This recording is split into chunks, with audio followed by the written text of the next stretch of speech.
Today, we are diving in to what is quickly becoming the number one fitness trend in 2025. Welcome to First Responder Fitness with Carl Wimmer, where armor is forged through mental, spiritual, and physical preparation. Welcome to First Responder Fitness with Carl Wimmer, my friends. I am Carl Wimmer, your host for today, and I am so honored that you have joined me.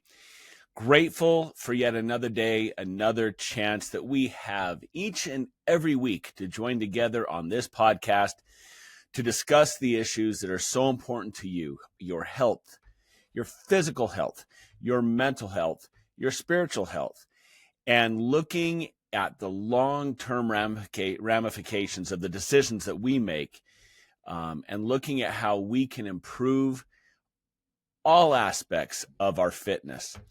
I welcome you and look forward to continuing our journey together. Have you joined in with the Habits to Healthy in 1 year yet? It's a free program that we are putting on to here at First Responder Fitness. Very simply put, it's based in the idea that everyone seems to fail with their New Year's resolutions. And we are now into March. And statistically speaking, 9 out of 10 of you have failed at your New Year's resolutions. Well, at First Responder Fitness, we want to change that. We want to change that paradigm. We want to make it so that you make New Year's resolutions that are obtainable and ones that you will be able to continue for life. So at the beginning of this year, we started a Habits to Healthy in 1 year program. You can pick it up right now in March, or you can go back and start with us in January. It doesn't matter, because what we are doing is we are stacking habits each and every month that will pay huge dividends in the long run for your health and your fitness. So I encourage you to go to our Habits to Healthy playlist at YouTube or in Spotify. Look up those videos. Additionally, go to our link tree and you can go click on the link tree, find the downloadable PDFs for all of the information about Habits to Healthy. It will give you each month-to-month habit that we are developing to stay healthy and strong as first responders and as people who are just generally interested in health and fitness. Well, today I have a very exciting episode for you. In fact, it's an episode that is so trendy, and it is so exciting because it's right in the wheelhouse of First Responder Fitness. Today, we are diving in to what is quickly becoming the number one fitness trend in 2025. And what is that, you ask? Well, I'm glad you asked, because the number one fitness trend for 2025 is longevity fitness. Longevity fitness.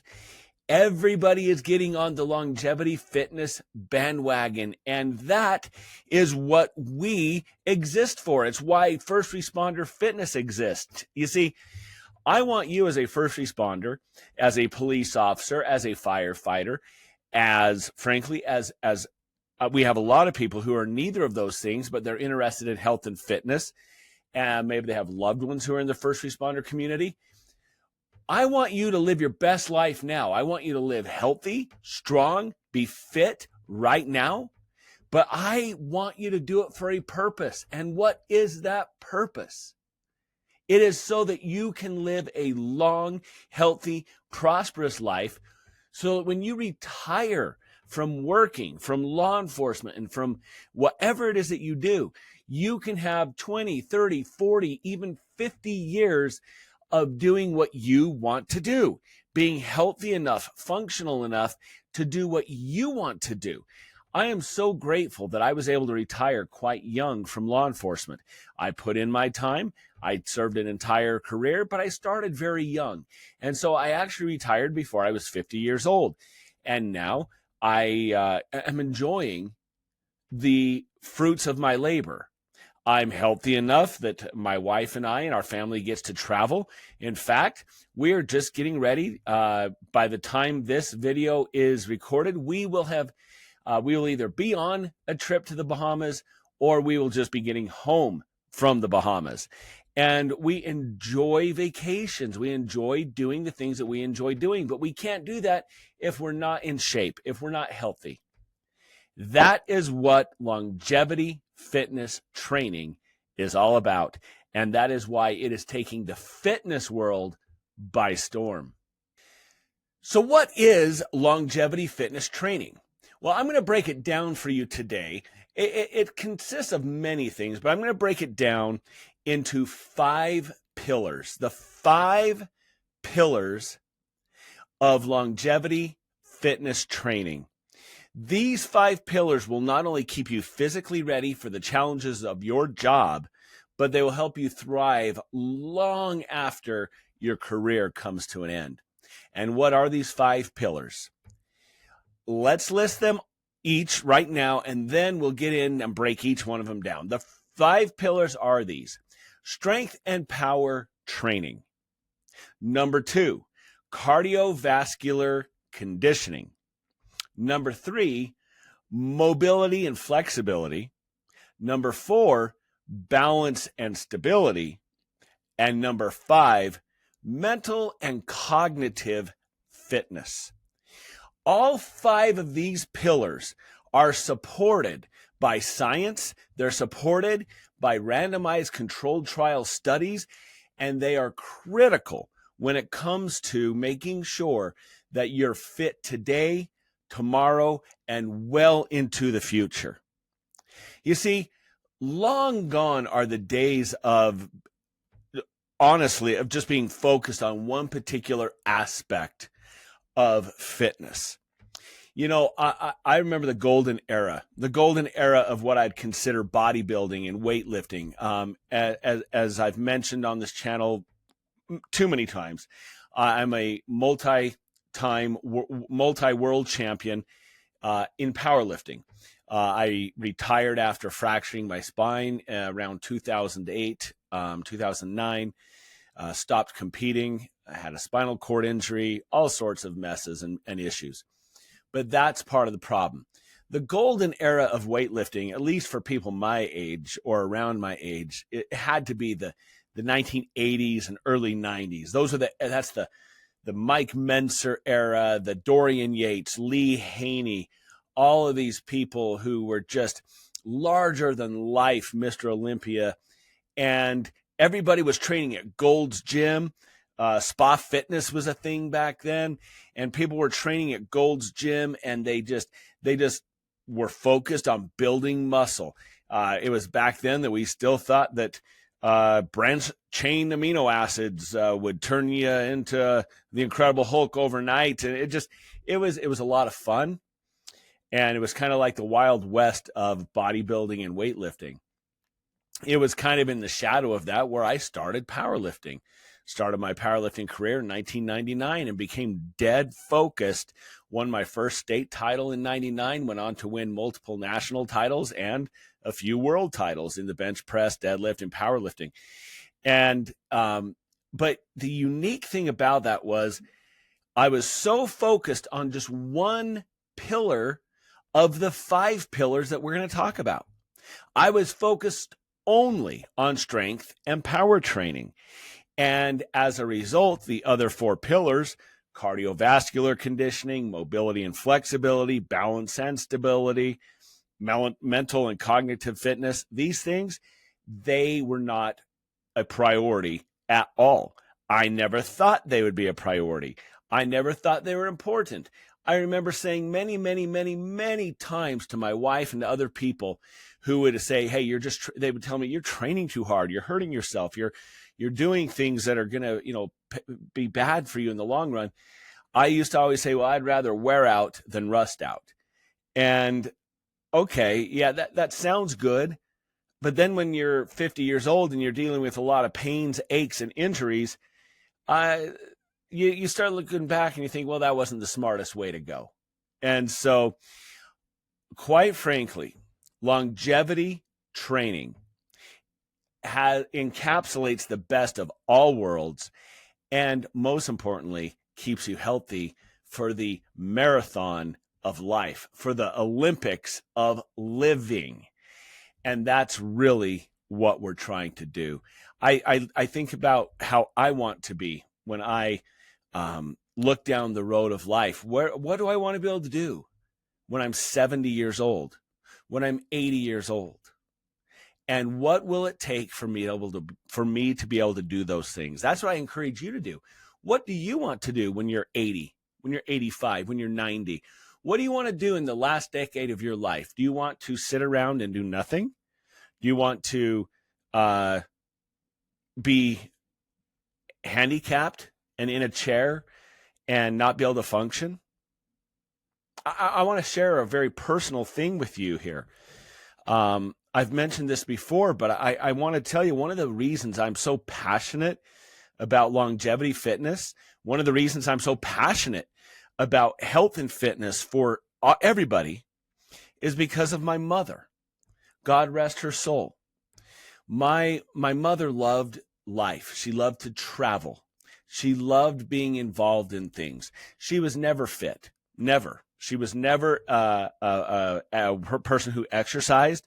She was never someone who worked out. She was just never a fit person.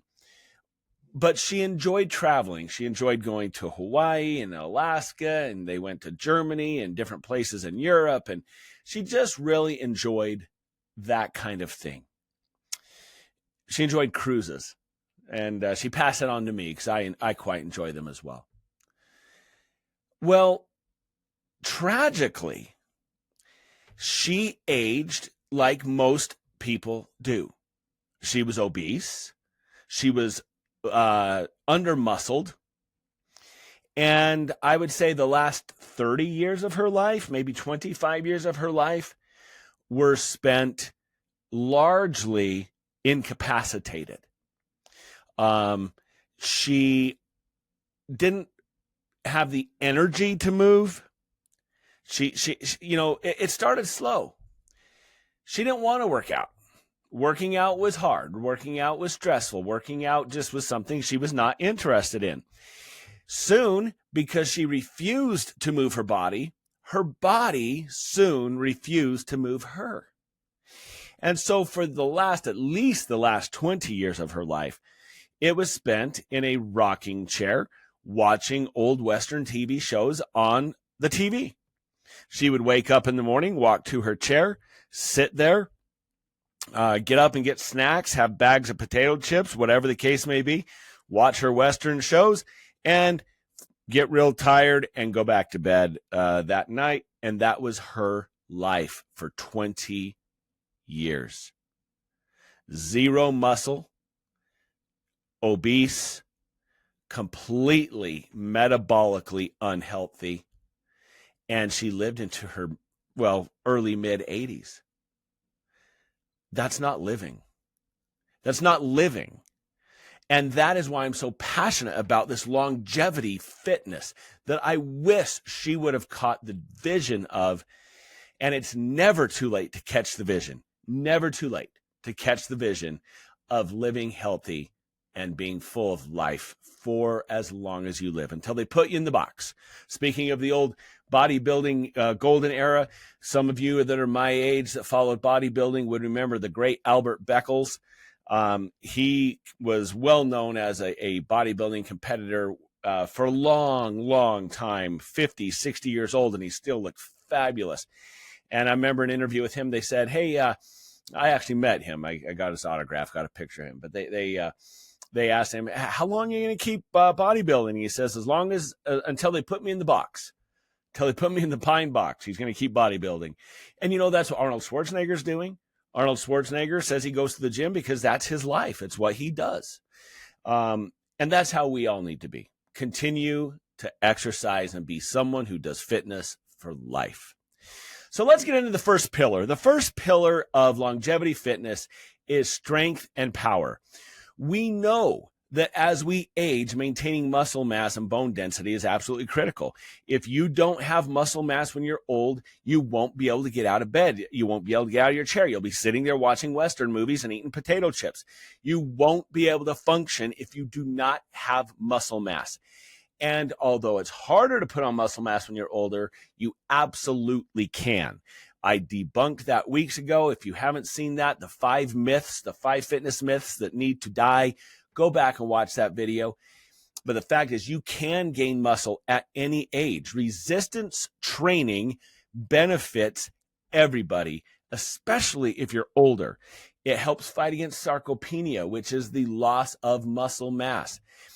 You need to put on a large amount of muscle mass when you're younger, in your 20s, your 30s, your 40s, your 50s, so that when you are 60, 70, 80, you can maintain the muscle mass and continue to function. Think about it. If you want to travel, do you want to be able to lift your luggage up into the overhead compartment?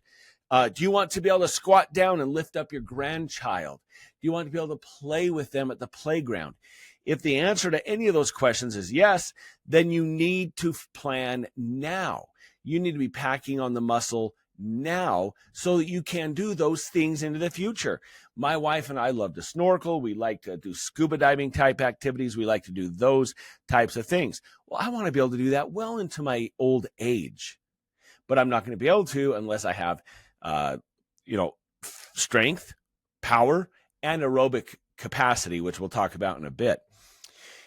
Multiple randomized controlled trial studies, and the one that I'm specifically citing here comes from the Journal of Applied Physiology, shows that older people engaged in resistance training showed significant improvements in muscle mass and functional capacity. Older people, you can gain muscle. Don't think for a second that you can't. So get into the gym and start weight training. My daughter, who is she has a degree in kinesiology, multiple personal training certifications, runs a gym. She just had a 75, 80-year-old woman come in and sign up and is now being trained by my daughter, who is one of the finest trainers really anywhere in the United States. And just an expert in kinesiology and exercise science. And she's helping this woman pack on muscle, gain her mobility back, and gain her strength. In other words, she's helping her get her life back. There is a difference, though, between strength and power. The first pillar is strength and power.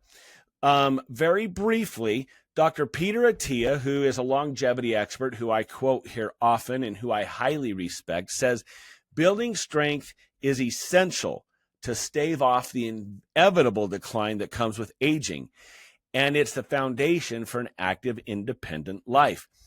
Strength, of course, is one thing. That is your overall power, your ability to lift heavy things and move heavy things. It's the ability to continue to be strong. You want to be able to have muscle mass, but power is another thing as well. Power is not just about lifting heavy things. It's about being explosive, being able to handle dynamic stressors. For example, stepping off of a curb, a high curb, or stepping down some football bleachers with big steps, that takes power. Going up those steps takes power. It takes some ability to handle explosive, shearing dynamic forces when you're going up the stairs and down the stairs. So I want you to think in terms of strength building would be maybe your squats, your deadlifts, your bench presses, your standard weightlifting routine. Power would be developed through perhaps kettlebell swings, explosive hinge movements, plyometric type movements, plyometric push-ups, plyometric box jumps, or if you're quite older, step-ups and step-downs. I just got my mother-in-law to start doing step-ups and step-downs. She said, well, they have a stair mill at the gym she goes to. I said, that's great. Stair mills are great. The problem with it is it's not teaching you to step off of a curb and then have the stopping motion at the bottom. Like, if you fall off a curb after the age of 60 and you break your hip, your chances of dying within the next year are exponentially worse than when you're younger. Breaking your hip after the age of 60 can very seriously be a life sentence, and can kill you. And many people do that by stepping off of curbs and falling. They can't stop their own body's momentum, stepping down from steps and stepping off curbs. So I encouraged her each leg day to do small step up, step down, step up, step down, and get used to the shearing and stopping force that it takes, the power that it takes, the plyometric power it takes to stop your momentum. That's very, very important. So there's strength training and power training all wrapped up into one. Medicine ball throws can work explosive power. Squat jumps, those types of things. I want you to think in terms of building strength with the traditional bench press, squat, deadlift, farmer carries, those types of exercises, and then think about building power through your explosive, dynamic, plyometric type exercises. Remember that even moderate progress in strength and power can translate into better job performance as a police officer, a fireman, or whatever job you do, and overall health. The second pillar of longevity fitness is cardiovascular conditioning. Cardiovascular conditioning, we're talking about two different things here as well. We're talking about zone 2 cardiovascular exercise and VO2 max. So zone 2 should make up the majority of your cardiovascular health. Zone 2 is this low to mid-intense, steady state effort that keeps your heart rate going, keeps fat oxidation going, and most importantly, improves mitochondrial efficiency. The mitochondria are like the powerhouses of the cell.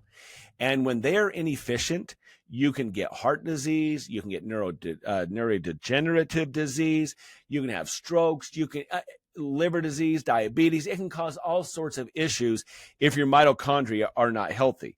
And zone 2 cardiovascular exercise is king when it comes to mitochondrial health and efficiency.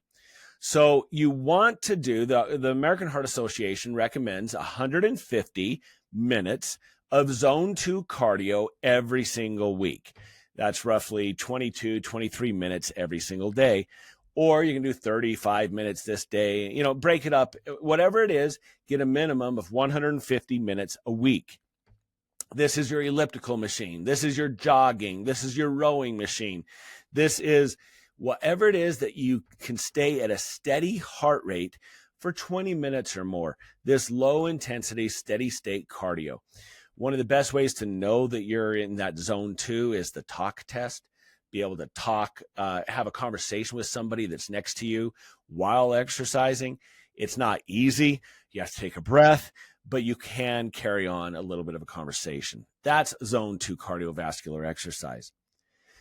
The second part of cardiovascular health, however, the second part of this pillar of cardiovascular conditioning is VO2 max training.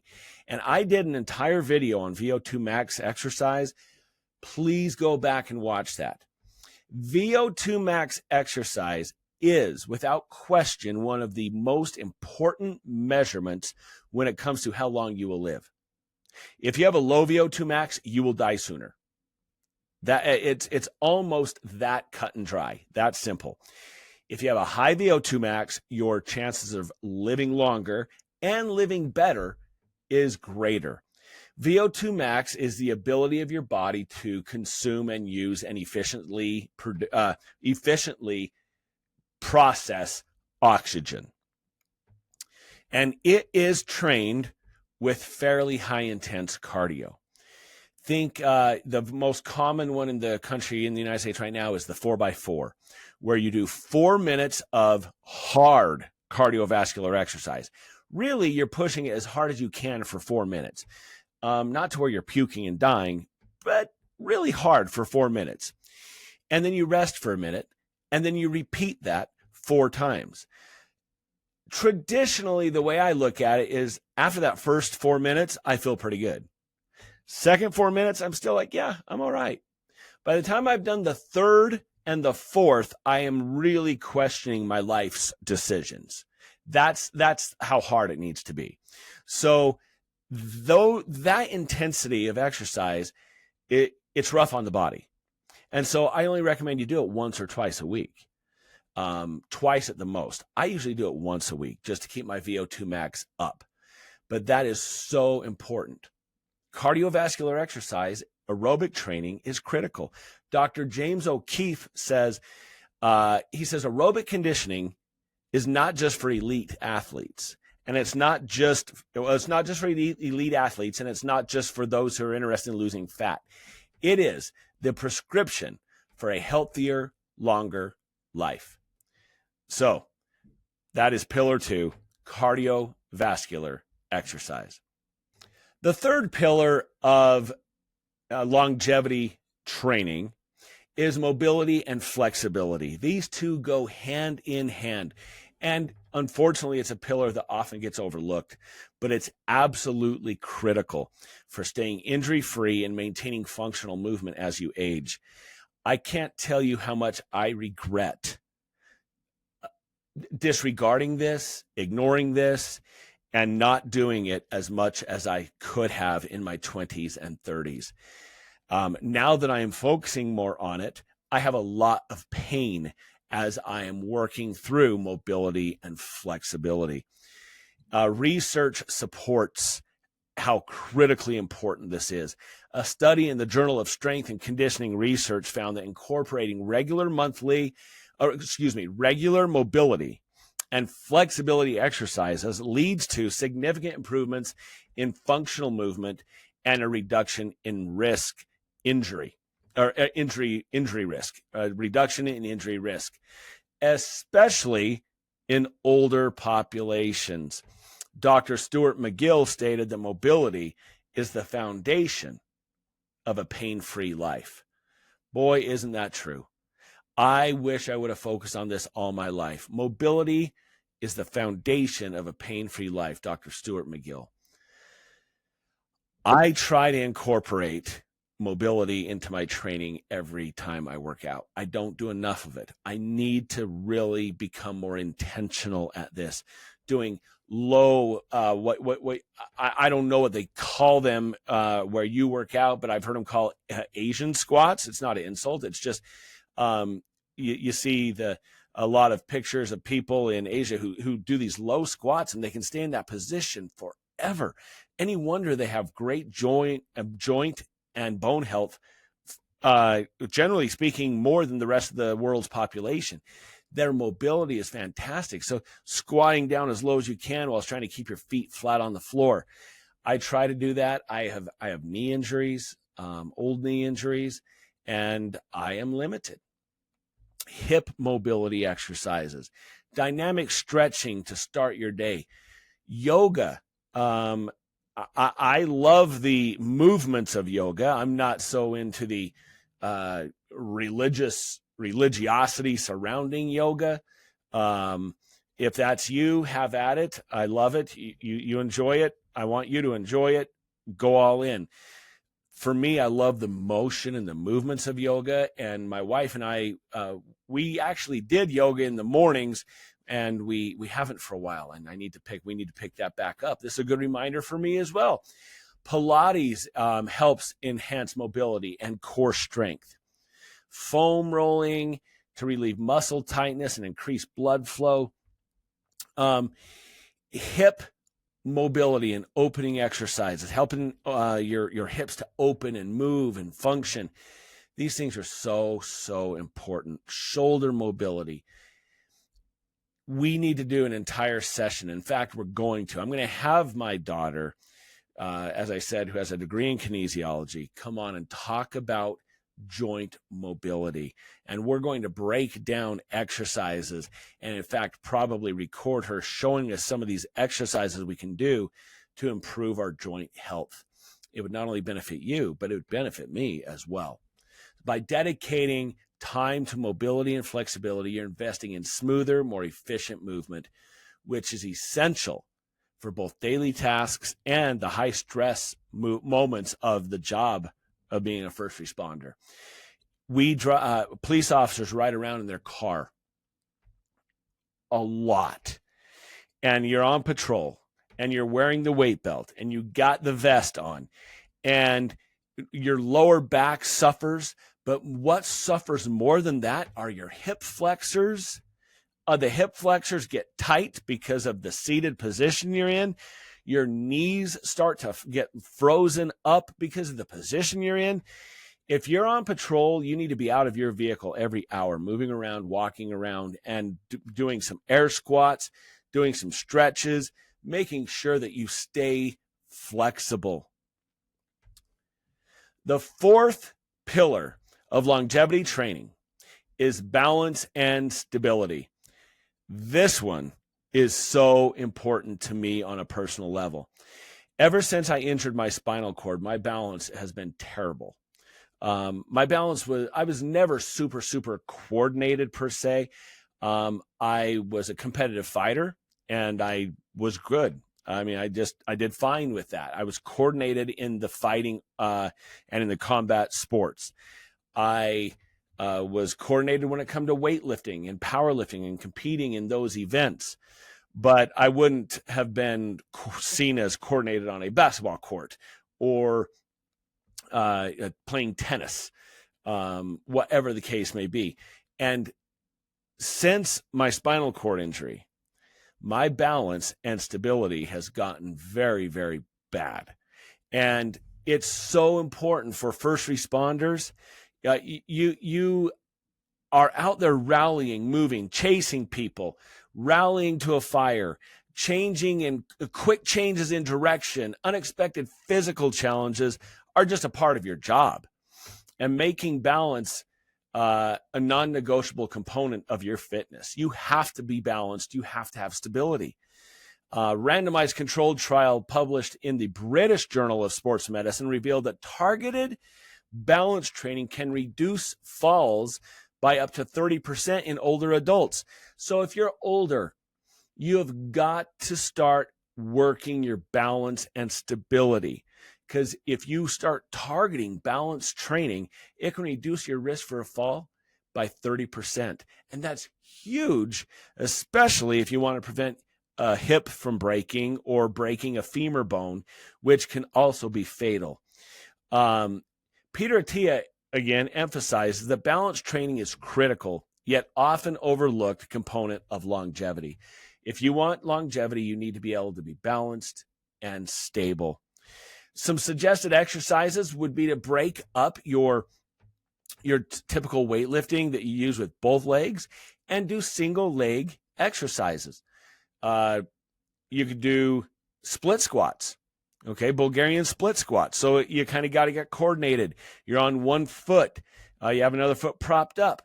Doing single leg stands or other dynamic balance drills. Tai Chi helps with balance. All of the martial arts really help with balance. Wrestling helps with balance. It helps you know where your core is. I'm telling you, if you've never wrestled, you quickly learn where the center of gravity is, where your core is, and you have to be balanced. Stability ball exercises or using a balance board as you get more advanced to add to the challenge of being balanced. You need to start implementing certain balancing exercises, even if this is like put one hand on a wall or grab something and do one-legged squats and then switch off. Or if that's too much for you, just do just half squats, whatever the case may be.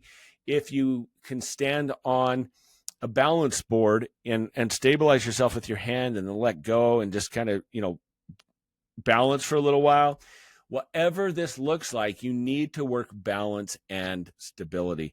These exercises not only improve your coordination and your core strength, but they also reduce the risk of injury, which is an essential factor for first responders, where every second counts. The fifth and final pillar of longevity training is mental and cognitive fitness. We neglect our brain so much, especially today's day and age where we're doom scrolling through Instagram. And I just, First Responder Fitness just got on TikTok. I have no idea what I'm doing. It is unbelievable, way over my head and the head of almost everybody here because we're all about my age. But we are on TikTok now. But it's just unbelievable the amount of crazy information you have at your fingertips. And we are all becoming attention deficit. We're all getting ADD. We need to exercise our mental and cognitive fitness. Although this is the last pillar, it is certainly not the least. Longevity isn't just about what you can do with your body. It's about keeping your mind sharp as well. The finger study, it's a well-known study. It's a landmark randomized controlled trial, demonstrated that a combination of physical exercise and cognitive training can delay cognitive decline and improve overall brain health for the remainder of your life, especially for older people. So a combination of physical exercise and cognitive training delays cognitive decline, especially if you're older. So we need to be working our bodies and working our minds. Dr. David Sinclair encapsulates this idea by saying, cognitive fitness is the unsung hero of longevity, powering not just your mind, but your entire life. So how do we exercise this mental and cognitive fitness? Well, I like doing mindful meditation and deep breathing exercises just to kind of relax my mind, relax my body. That's an important aspect of it. Dual task training. So doing something physical while reciting or memorizing something or doing a mental puzzle. Perhaps you can put your earbuds in when you're doing your morning walk, you're doing your morning low intensity steady state cardio, put some earbuds in that maybe are teaching you how to speak a new language. I mean, how amazing would that be? Download one of these second language apps, put it on your earbuds, and go for a walk while you are exercising your brain and learning a second language. There are also brain training apps that engage you and challenge you. My wife loves doing puzzles. I don't enjoy puzzles very much, but she enjoys doing puzzles to keep her brain sharp. Memory games, okay? If you've ever needed permission to play a game, sit down and play some Sudoku or Sudoku. I don't even know how to say it. I've never played it. I know that it's a thing. But play something that really activates the brain. Exercise, cognitive fitness together for longevity. This pillar is about cultivating resilience under stress, sharpening your reaction times. That's something in the old Rocky movies. He used to have a ball, a little rubber ball. I don't know if it was a bocce ball or what kind of racket ball, a racket court ball. And he would bounce this ball. He would play basketball with that ball. That built hand-eye coordination, and it keeps your brain sharp. So that is something else you could do. Something that when you work hand-eye coordination, it helps work the brain as well. It helps stimulate the brain and keeps the brain sharp. It's important that you keep your mental acuity at its peak, especially if you're a law enforcement officer or a firefighter. All of these are critical when the stakes are high. So to sum this up, longevity fitness, the number one trend of 2025, is something that you need to get on board with. Don't get left at the train station. Get on the longevity train for the rest of your life. It's not a fleeting trend. It's not going to go away. It's not like this, these fad diets that come and go. Longevity training is here to stay, and I encourage you to get on board with it. It's a comprehensive strategy to ensure that you're not just surviving, but you're thriving throughout your career and well into your retirement years by focusing on the 5 pillars: strength and power training, cardiovascular conditioning, mobility and flexibility, balance and stability, and mental and cognitive fitness. The 5 pillars of longevity training. By supporting these pillars with smart nutrition, good sleep, cutting-edge recovery, you are in for a bright, wonderful career and many wonderful years of healthy, happy retirement. Thank you for joining me on this episode of First Responder Fitness. I hope you found actionable insights that you can integrate into your routine. Remember, every small step today builds the foundation of tomorrow's strength. I encourage you to share this with your friends and your family. Make sure you subscribe if you haven't. Most of our viewers have not subscribed. I encourage you to subscribe. Click the bell button so you don't miss any episodes. Comment below with any questions, comments, or encouragement. And until next time, be good to yourself, be good to others, and as always, stay safe.